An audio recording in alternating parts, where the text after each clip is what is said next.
Ahmadiyah dikenal sebagai Islam minoritas, namun kini telah berkembang di ratusan negara, menyebar hingga Amerika, Eropa, juga Indonesia.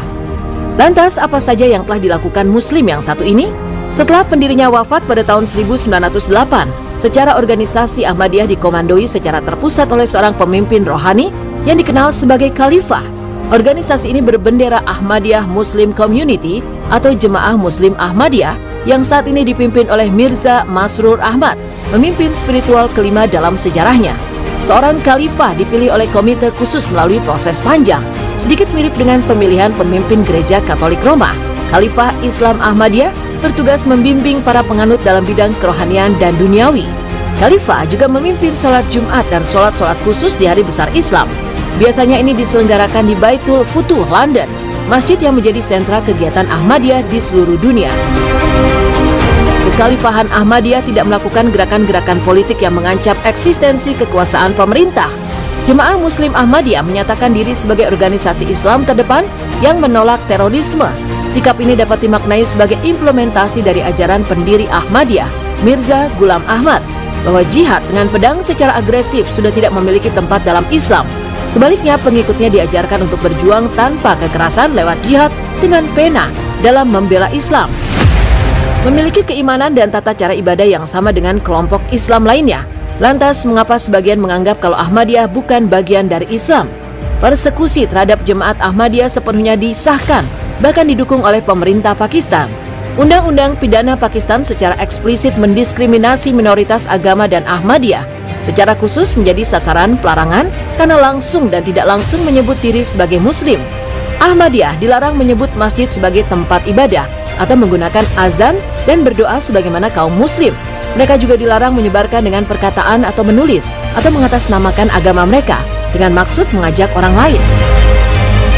Pada 1979, seorang ilmuwan Pakistan bernama Abdus Salam memenangkan Nobel Fisika. Penemuan terbesar dalam hidupnya ini adalah kunci yang mendasari teori fisika partikel yang masih dipakai hingga kini.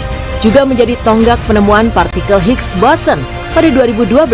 Dan Abdus Salam adalah pengikut Islam Ahmadiyah. Abdus Salam adalah orang Pakistan pertama yang memenangkan Nobel.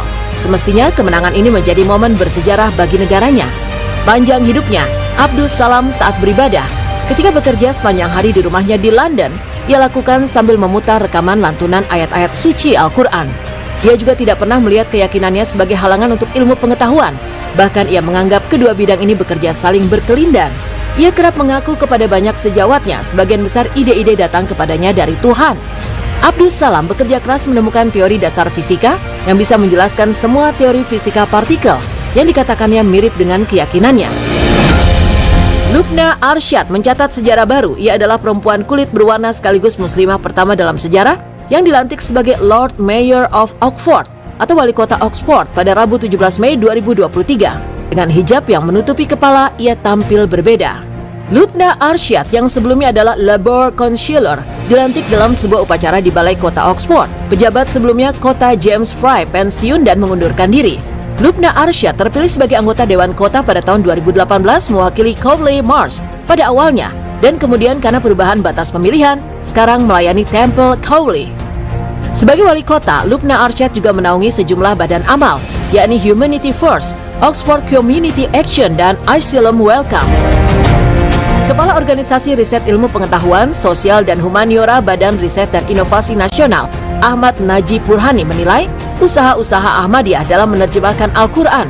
Menurutnya, Ahmadiyah merupakan pionir penerjemahan Al-Quran dan terjemahannya menjadi bahan rujukan para tokoh awalin Republik Indonesia. Pada awal abad ke-20 sampai masa kemerdekaan, terjemahan Al-Quran versi Ahmadiyah juga menjadi bahan rujukan para tokoh awalin negeri ini. Di antaranya Soekarno, Kiai Haji Agus Salim, Ruslan Abdul Ghani, HOS Cokro Aminoto hingga Young Islamiten Born.